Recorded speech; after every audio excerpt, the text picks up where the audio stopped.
কা বলবৎ হ'লে অসমত চাকমা আৰু যি হাজং জনগোষ্ঠীৰ লোকসকল আছে সেই লোকসকলক পুনৰ সংস্থাপিত কৰা হ'ব।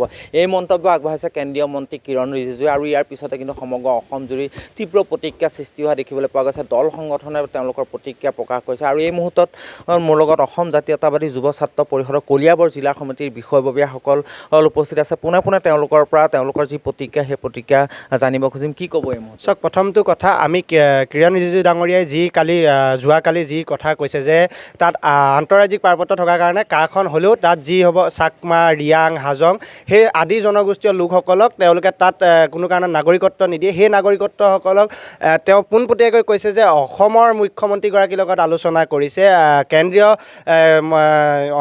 কেন্দ্ৰীয় মন্ত্ৰী অমিত শ্বাহ ডাঙৰীয়াৰ লগত তেওঁ আলোচনা কৰিছে, কৰি পেলাই অসমত তেওঁলোকক নাগৰিকত্ব দিয়াৰ কথা তেওঁলোকে গোপন বুজাবুজি কৰিছে। আচলতে আমি অসম জাতীয়তাবাদী যুৱ ছাত্ৰ পৰিষদ কলিয়াবৰ জিলা সমিতিয়ে তেওঁৰ এই কথাক তীব্ৰ বিৰোধিতা কৰিছোঁ।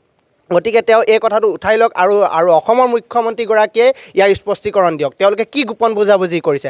আচলতে অসমখন কাৰো পৈতৃক সম্পত্তি নহয়, যে কাৰোবাৰ এখন খোলা ডাষ্টবিন নহয় যে যেতিয়া যাৰ মন গৈছে আহিছে গৈছে, যাৰ মন গৈছে আহিছে, ইয়াত থাকিব গুচি যাব, তেনেকুৱা অসম নহয়। আৰু অসমৰ ৰাইজ মনে মনে নাথাকে তেতিয়া, আৰু ইয়াৰ তীব্ৰ আন্দোলন হ'ব। গতিকে কিৰণ ৰিজিজু ডাঙৰীয়াই কিয় ক'লে, কি কাৰণত ক'লে, কি স্বাৰ্থত ক'লে, কি ৰাজনীতিত ক'লে, এই কথা স্পষ্টীকৰণ দিয়ক আমাৰ অসমৰ মুখ্যমন্ত্ৰীগৰাকীয়ে। তেওঁ এতিয়ালৈকে একো এই বিষয়ত স্পষ্টীকৰণ দিয়া আমি দেখা নাই। গতিকে অতি সোনকালে ইয়াৰ ওপৰত অসমৰ মুখ্যমন্ত্ৰীগৰাকীয়ে স্পষ্টীকৰণ দিয়ক। আৰু কেন্দ্ৰীয় মন্ত্ৰীগৰাকীক আমি কিৰণ ৰিজিজু ডাঙৰীয়াক সকীয়াই দিছোঁ, অসম বিৰোধী এনেকুৱা মন্তব্যৰ পৰা আপুনি আঁতৰি থাকক, অন্যথা কিন্তু আপুনি তীব্ৰ গণতান্ত্ৰিক আন্দোলনৰ সন্মুখীন হ'ব। চাওক, অসমখনৰ বিষয়ে আজি ভাৰতৰ বিভিন্ন ৰাজ্যসমূহৰ উপৰিও 1951 চন মানি ল'লে আৰু অসমে মানি ল'লে 1971 চন। অসমে 1971 চন মানি লোৱাৰ পিছত তাৰ পিছতো যদি আমি স্বাধীনতাৰ 20 বছৰ পিছলৈকে আমি মানি ল'লোঁ, সেই বিদেশীসকলক আমি ল'লোঁ।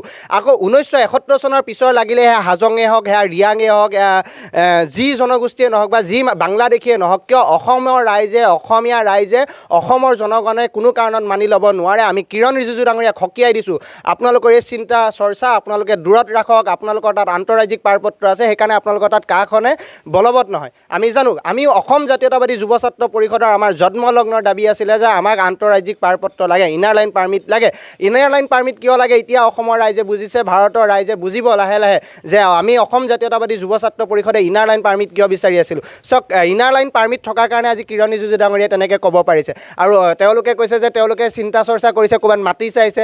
আৰে অসমৰ মুখ্যমন্ত্ৰীগৰাকীৰ পৈতৃক সম্পত্তি নেকি? অসমৰ মুখ্যমন্ত্ৰীগৰাকীৰ লগত তেওঁ আলোচনা কৰিলে অসমৰ মাটি পাব। গতিকে এই কাৰ্যক আমি ধিক্কাৰ জনাইছোঁ, গৰিহণা জনাইছোঁ আৰু তীব্ৰ বিৰোধিতা কৰিছোঁ। নিশ্চয়কৈ আচলতে এইদৰে কলিয়াবৰৰ যি অসম জাতীয়তাবাদী যুৱ ছাত্ৰ পৰিষদৰ কলিয়াবৰ জিলা সমিতি আছে, সেই জিলা সমিতিয়ে কিন্তু এইদৰে কিৰণ ৰিজিজুৰ মন্তব্যক তীব্ৰ বিৰোধিতা কৰা দেখিবলৈ পোৱা গৈছে আৰু তেওঁলোকে কঠোৰ ভাষাৰে আচলতে সমালোচনা কৰা দেখিবলৈ পোৱা গৈছে।